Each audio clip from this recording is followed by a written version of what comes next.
The only thing wrong with this hotel is that it was so peaceful and relaxing that when I left, I fell into a terrible depression that lasted longer than the holiday itself. So hello everyone, Carry On Monkey here again, secondary channel to Suitcase Monkey. Now I wasn't going to make a video about this trip as I wanted it to be a personal, private moment with only my wife and myself. But then I somehow still filmed 265 video clips and I'd like to mark this as Exhibit A for me having a problem living in the moment. So in this video I'll be sharing our top-notch hotel that I simply can't recommend enough and how we somehow ended up with the deal of the century. We'll also be wandering around the capital, Castries, as well as Rodney Bay, a popular town to the north. And yes, similar to our last video on Mauritius, we had yet another fun but slightly problematic island day trip. When will we learn? So if you like the idea of being on a tropical holiday but still surrounded by lots of British people, then why not visit St. Lucia? There were so many Brits at our hotel, it was a little humorous, but anyway, this past May we took the 9-hour direct flight from London, our first time in the Caribbean as a couple. The number one priority on this holiday was to relax and eat lots of food and just generally do very little, and boy did we excel at all that. After a bunch of busy holidays where we were go, go, go, yes, we still wanted to see some parts of this beautiful country, but the primary goal was just relaxing at the hotel. And this is where we essentially hit the jackpot. This hotel was easily in the top 3 hotels that we've ever stayed at, and possibly my personal favourite. Almost everything was excellent, without it being celebrity prices, but I'll come on to the cost after showing you around. The first thing we noticed is that the grounds themselves are lovely. After the meet and greet at reception, we walked through to the main hub, where this giant tree sits central like Animal Kingdom, and everything pans out from there. There's the bar restaurant area, which looks out directly onto the beach. The staff here were always excellent, there was always a chilled vibe, and the cocktails never disappointed. I'm not normally much of a drinker myself, but when it is all-inclusive and I've already paid, the hotel does become better value the more often that I'm drunk. We spent lots of our time around the 3 different pools. The largest pool was usually the most popular with a swim-up bar, but it was quite open in the scorching sun, which is why we spent a bit more time here at the secondary pool, since it was nicely shaded by the surrounding trees, and with continuous 30-degree plus temperatures, the shade was very much welcome. But without question, our favourite way to cool off was this rock pool mini river. Maybe only 100 to 150 feet from end to end, it twisted and turned enough that it felt relatively easy to feel like you were alone. It was shallow, so not really appropriate for swimming, but a lovely way to cool off nonetheless. Although there was the constant dread of being killed by one of these falling fruits. But in a way, this sense of danger only made me appreciate life more, so maybe that's what they were going for. All these pools also had table service, and again the level of hospitality and friendliness and professionalism was impeccable. One aspect we really enjoyed is the excellent timetable that the hotel operated around. There's a massive schedule for each day with yoga, archery, walks, windsurfing, tennis, water aerobics, volleyball, salsa classes, pilates, all included in your stay. Even scuba diving is included, which I couldn't believe. If you're PADI licensed already, you could have free scuba dives, which even as I say this now, I find it hard to believe, but that is what we were told.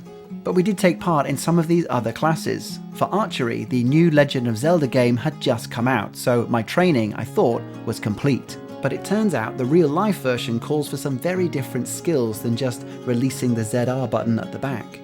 We did some morning yoga with the beach right in front of us, which was lovely, some salsa too.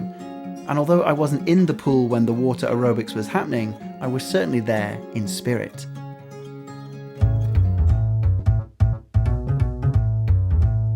But it was all of the amazing food on offer that we initially fell in love with.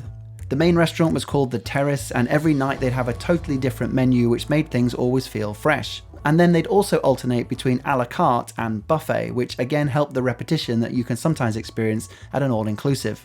Away from the Terrace restaurant, you could also make a separate reservation at Time, which was their only indoor air-conditioned restaurant and a bit more fancy.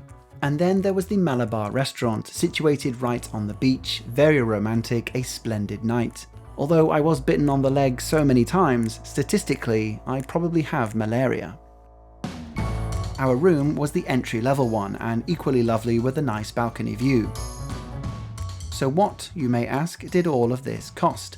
Well, we actually found it on the TUI website when we were looking for Caribbean holidays, and it was £1,900 per person for 7 nights with flights and transfers.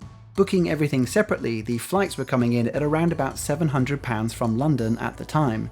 Transfers are very expensive in St Lucia and could be around £100 for the 70-minute drive.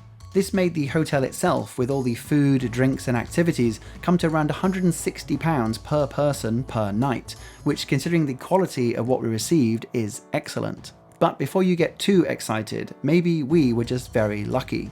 Looking at our final confirmation, we had the online discount, the discount, and then the promotional offer, so ended up with £1,500 taken off the total. I've just picked a random date in a few months' time on their website, and let's just say it's a tad more expensive now, so I'm not quite sure what happened for us. But maybe just keep TUI as a Caribbean option, since overall we found them to be a really good company to fly with. We flew mid-May, which is at the end of the February to May dry season, so is a good time to go also. Hurricane season kicks off from June, so it was towards the end of that dry period, so do check the average weather forecast if you are venturing to this part of the world. One of the activities the hotel offered was a walking tour of Castries, which is the capital. I think we did this around day 3, so it was nice to be back in reality again and get a bit more vibe of the city.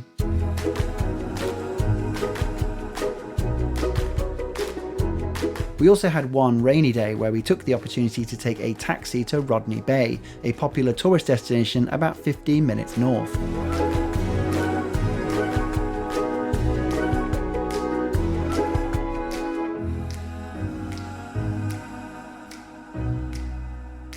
Our second to last day was an excursion to the south side of the island.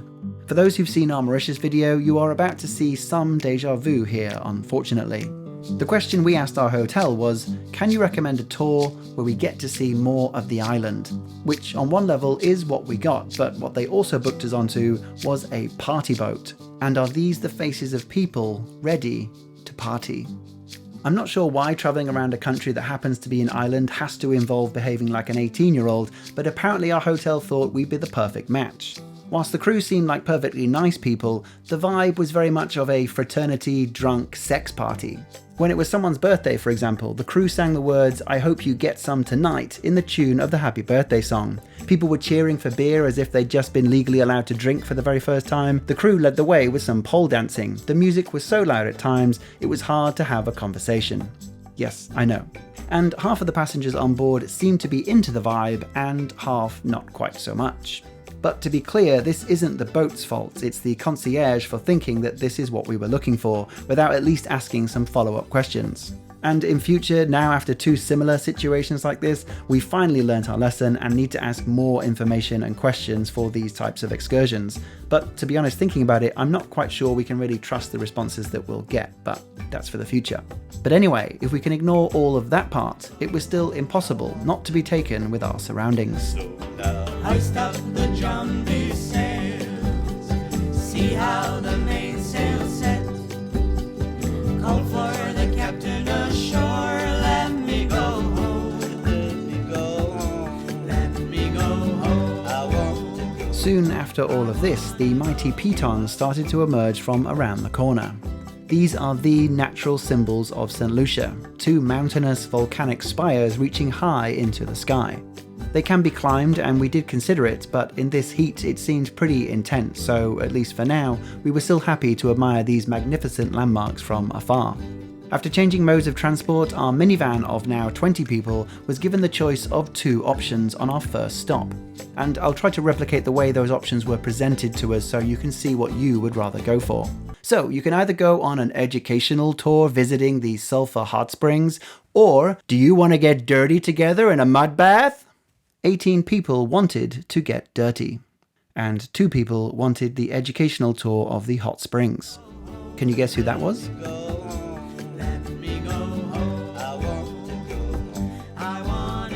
The stunned silence that crept across the van was all I needed to know about my place in society. But who really wants their shorts to be covered in crusty mud for the rest of the day? And we've been fortunate enough to experience both Iceland's Blue Lagoon and Japan's onsens, and this crowded mud bath just didn't seem like the right idea. I'm saying this to you because I wanted to say it to them, so please just let me have this moment. Anyway, we eventually left this area quite happy with our educational, bubbling sulfur tour spewing from the depths of this dormant volcano. The next destination was basically an Instagram stop where everyone queues up to take the same photo, and before you knew it, we were back on the boat. The last stop on the way home was this really good snorkeling bay, which was pretty full of life and really good fun. I think doing all of these stops on your own time with a rental car would be a much better experience, though obviously at a greater cost. And that is why tours like this do still have a merit, with convenience and price making way over crowds and getting dirty with those crowds. So with that, another holiday came to a close. If you're normally a Suitcase Monkey subscriber, do note that this is a different channel. It's Carry On Monkey, so please subscribe and like and all that good stuff, since it does help spread the word. I'm not entirely sure when the next video will be on this channel. There are a few plates spinning at the moment, so it kind of depends how that all pans out.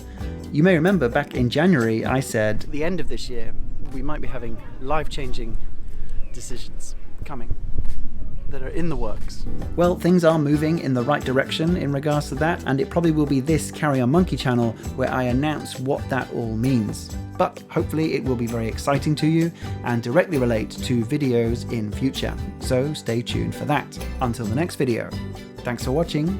Carry On Monkey. Let me go.